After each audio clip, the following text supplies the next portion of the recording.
Hello everyone. In this quick video, I'll show you how to convert your Lazada Pay Later balance into GCash and explain what's changed recently.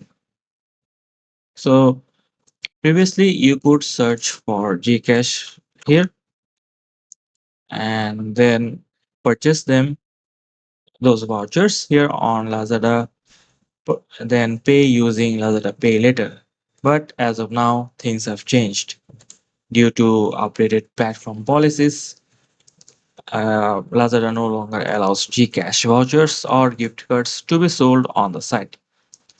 That means there is direct conversion is no longer possible. So what can you do? Can you still convert Lazada Pay Later to GCash? And the short answer is not directly, but here's what you can do. So keep an eye on if things change.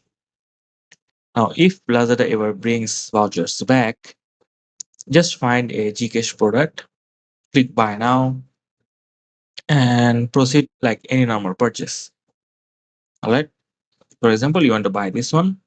So you can buy at this price here. Just click on proceed to purchase. All right. So we're on the cart page. Keep in mind that direct conversion isn't available right now, but Lazada allows vouchers again.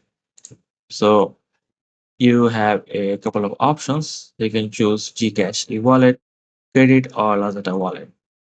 Right. And there's also an option to enter voucher code. So just choose the option that you want to pay. For example, you can choose this one to get some discount from GCash wallet, or you can use Lazada wallet to pay.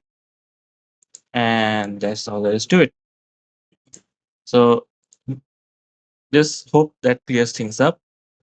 Just a quick recap, direct conversion isn't available right now. All right, as you can see, there is no option to purchase any GCash, and you won't be able to do convert it to Lazada Pay Later. But sometimes they open it up and you will be able to buy them using Pay Later and send the value to your GCash because Lazada still allows vouchers. Hope that clears things up and like and subscribe if you want updates when this becomes possible again.